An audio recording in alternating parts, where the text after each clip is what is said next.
അഫ്ഗാനിസ്ഥാനെ തൊട്ടാൽ തൊട്ടവനെ തട്ടും. പറയുന്നത് ആരെന്ന് കേട്ടാൽ നമ്മൾ ആശ്ചര്യത്തോടെ മൂക്കത്ത് വിരൽ വയ്ക്കും. സാധാരണ പാകിസ്ഥാനും അഫ്ഗാനിസ്ഥാനും തമ്മിലുള്ള യുദ്ധം, സംഘർഷം ഒക്കെ നമുക്കറിയാം. അഫ്ഗാനിസ്ഥാൻ്റെ മണ്ണ്, ഇപ്പോൾ അവിടം ഭരിക്കുന്നത് താലിബാനാണെങ്കിലും അഫ്ഗാനിസ്ഥാൻ്റെ മണ്ണ് പാകിസ്ഥാനെതിരായ തീവ്രവാദ പ്രവർത്തനങ്ങൾക്ക് ഉപയോഗിക്കുന്നു എന്നാണ് പാകിസ്ഥാൻ്റെ ആരോപണം. അതുകൊണ്ട് തന്നെ നിരന്തരം കാബൂളിൽ ആക്രമണം നടത്താൻ പാക് വ്യോമസേന തയ്യാറാകുന്നു. പക്ഷേ മുമ്പത്തെ പോലെയല്ല. ഇപ്പോൾ അടിച്ചാൽ അഫ്ഗാനിസ്ഥാൻ തിരിച്ചടിക്കും അതിശക്തമായി. അത് ഈ അടുത്ത കാലത്തും നമ്മൾ കണ്ടതാണ്. അതിൻ്റെ ചുവട് പിടിച്ച് ഇപ്പോൾ ചില സമാധാന ചർച്ചകളൊക്കെ നടക്കുന്നുണ്ടെങ്കിലും ഈ പാകിസ്ഥാനും അഫ്ഗാനിസ്ഥാനും തമ്മിലുള്ള സംഘർഷത്തിന് അയവ് വന്നിട്ടില്ല. ഈ അവസരത്തിലാണ് അഫ്ഗാനിസ്ഥാനെ പിന്തുണ പ്രഖ്യാപിച്ചുകൊണ്ട് ഇന്ത്യ രംഗത്ത് വന്നിരിക്കുന്നത്. കാരണം അതിർത്തി കടന്നെത്തുന്ന ഭീകരപ്രവർത്തനത്തെയും ഭീകരപ്രവർത്തകരെയും നേരിടാനുള്ള സ്വാതന്ത്ര്യവും അവകാശവും പരമാധികാരവും എല്ലാ രാഷ്ട്രങ്ങൾക്കും ഉണ്ട് എന്ന് ഇന്ത്യ ഉദ്ഘോഷിക്കുന്നു. ഇന്ത്യൻ അതിർത്തി കടന്ന് ഭീകരപ്രവർത്തകർ പാകിസ്ഥാനിൽ നിന്നെത്തി അക്രമവും കൊള്ളയും കൊള്ളിവെപ്പും കൊലപാതകവും നടത്തുന്നു. ഇത് കയ്യും കെട്ടി നോക്കിയിരിക്കാൻ സാധിക്കില്ല. നടത്തിയ സന്ദർഭങ്ങളിലെല്ലാം കൃത്യമായ മറുപടി ഇന്ത്യ നൽകിയിട്ടുണ്ട്. അത് കൃത്യമായിട്ട് ഭീകരപ്രവർത്തകരെയും ഭീകര കേന്ദ്രങ്ങളെയും കണ്ടുപിടിച്ചാണ് ഇന്ത്യ ആക്രമിച്ചിരിക്കുന്നത്, തിരിച്ചടിച്ചിരിക്കുന്നത്. അതുപോലെ കാബൂളിനും അഫ്ഗാനിസ്ഥാനും ചെയ്യാൻ അവകാശമുണ്ട് എന്നാണ് ഇന്ത്യയുടെ പക്ഷം. ഭീകരപ്രവർത്തനത്തെയും ഭീകരരെയുമാണ് നേരിടുന്നത്, അല്ലാതെ ഏതെങ്കിലും ഒരു രാജ്യത്തിനെതിരെ അത് യുദ്ധമല്ല, സംഘർഷമല്ല, അങ്ങനെ കരുതണ്ട എന്നാണ് ഇന്ത്യയുടെ പക്ഷം. ഇക്കാര്യത്തിൽ അഫ്ഗാനിസ്ഥാന് അകമഴിഞ്ഞ പിന്തുണയാണ് ഇന്ത്യ വാഗ്ദാനം ചെയ്യുന്നത്.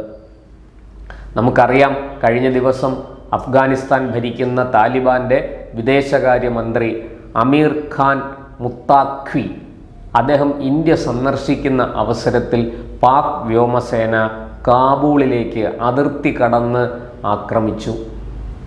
അവിടെ വലിയ നാശനഷ്ടങ്ങൾ ഉണ്ടാക്കി. നിരവധി പേർ അവിടെ മരിക്കാനിടയായി. അഫ്ഗാനിസ്ഥാനിലെ താലിബാൻ സൈന്യം അതിശക്തമായി തിരിച്ചടിച്ചു.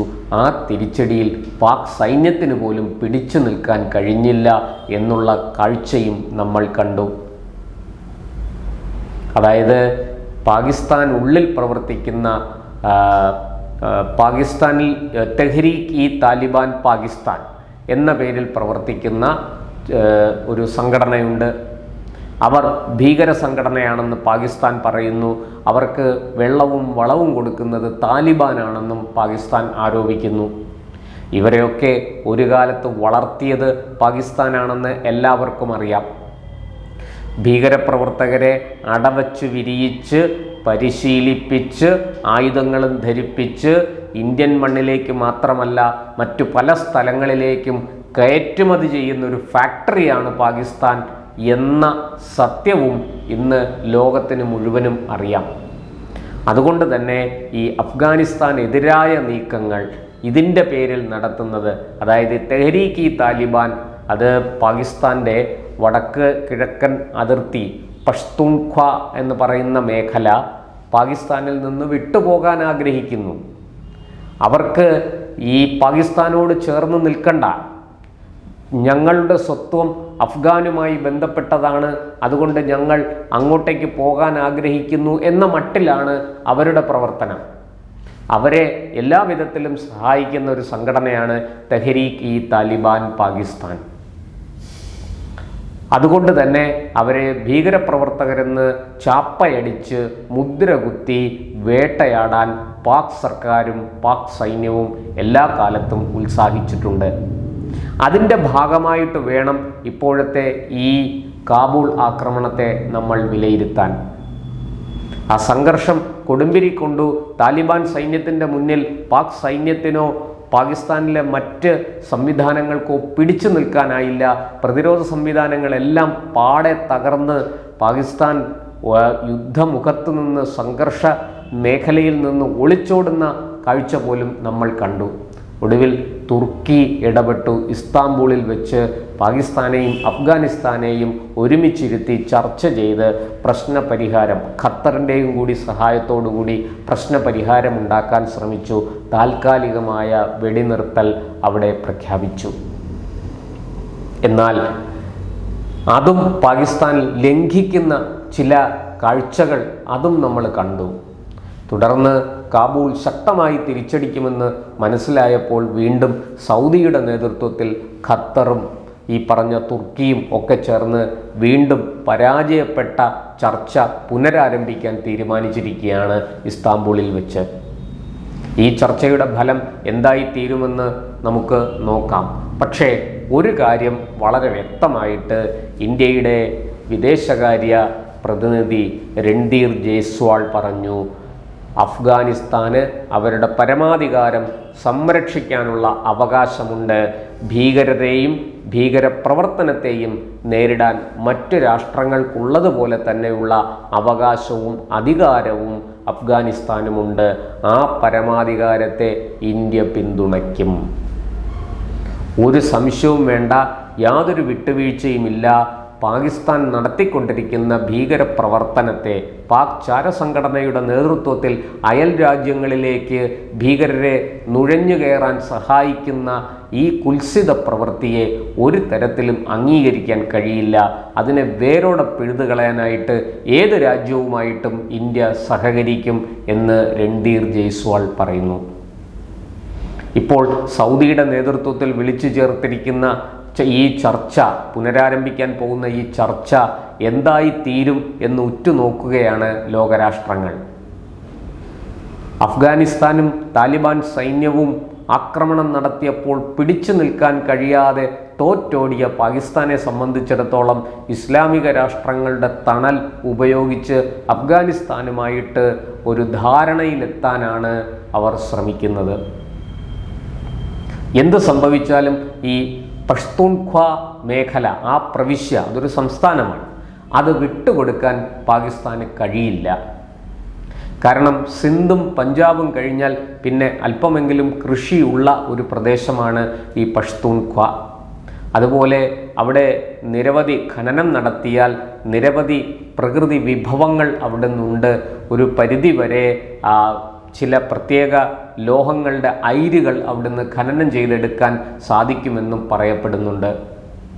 അതുകൊണ്ട് തന്നെ ഈ പഷ്തൂൺഖ്വ പ്രവിശ്യ വിട്ടുകൊടുക്കാൻ പാക് സർക്കാരിന് കഴിയില്ല.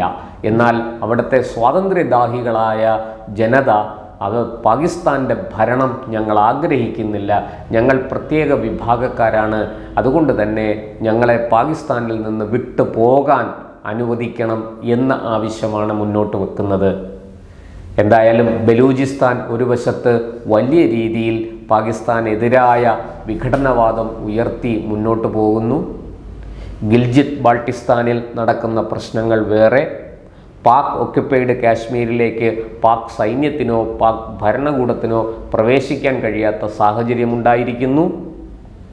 അതുപോലെ നദീജല കരാർ ഇന്ത്യ റദ്ദാക്കിയതിലൂടെ പഞ്ചാബും സിന്ധും വരണ്ടുണങ്ങുമെന്ന ഭയവും പാകിസ്ഥാനെ പിടികൂടിയിട്ടുണ്ട്. അഫ്ഗാനിസ്ഥാൻ ഇപ്പോൾ ഭരിക്കുന്ന താലിബാൻ ഭരണകൂടം അഫ്ഗാനിസ്ഥാനിൽ നിന്ന് പാകിസ്ഥാനിലേക്ക് ഒഴുകി വരുന്ന കുനാൽ നദിയിൽ ഒരു വലിയ ഡാം പണിയാനായിട്ട് തീരുമാനിച്ചിരിക്കുകയാണ്. ഇതും പാകിസ്ഥാനെ വലിയ ആശങ്കയിലാഴ്ത്തിയിട്ടുണ്ട്. അങ്ങനെ 4 വശത്തു നിന്നും വരിഞ്ഞു മുറുക്കപ്പെടുകയും അതുപോലെ തന്നെ സ്വന്തം രാജ്യത്തിനുള്ളിൽ നിന്ന് പ്രവിശ്യകൾ വിട്ടുപോകാൻ തയ്യാറെടുക്കുകയും ചെയ്യുന്നു. അവർ വലിയ രീതിയിൽ സമ്മർദ്ദം ചെലുത്തുന്നു. പ്രക്ഷോഭത്തിൻ്റെ മാർഗത്തിലാണ്, പ്രതിഷേധത്തിൻ്റെ മാർഗത്തിലാണ്. ഇതെല്ലാം പാകിസ്ഥാനെ വലിയ ആശങ്കയിൽ, വലിയ സമ്മർദ്ദത്തിന്, വലിയ സംഘർഷത്തിലേക്ക് തള്ളിവിട്ടിരിക്കുകയാണ്. പാകിസ്ഥാനുള്ളിൽ അന്തർസംഘർഷം വളരെ ശക്തമായി കൊടുമ്പിരിക്കൊണ്ടിരിക്കുകയാണ്. ഈ അവസരത്തിലാണ് അഫ്ഗാനെ തൊട്ടാൽ ഏതെങ്കിലും വിധത്തിൽ ഈ പഷ്തൂൺഖ്വ മേഖലയുടെ പ്രശ്നവും പറഞ്ഞ് അഫ്ഗാനിസ്ഥാനെ ഇനിയും ആക്രമിക്കാൻ ശ്രമിച്ചാൽ, ഭീകരരെ പറഞ്ഞുവിട്ട് അവിടെ അന്തഛിദ്രങ്ങൾ ഉണ്ടാക്കാൻ ശ്രമിച്ചാൽ അത് കയ്യും കെട്ടി നോക്കിയിരിക്കില്ല. അഫ്ഗാൻ എല്ലാ പിന്തുണയും ഇക്കാര്യത്തിൽ നൽകും എന്ന ഇന്ത്യയുടെ തുറന്ന പ്രഖ്യാപനം വരുന്നത്. ലോകരാഷ്ട്രങ്ങൾ ഈ വിഷയത്തിൽ ഉറ്റുനോക്കുകയാണ് എന്താണിനി പാകിസ്ഥാനിൽ സംഭവിക്കാൻ പോകുന്നത് എന്ന്.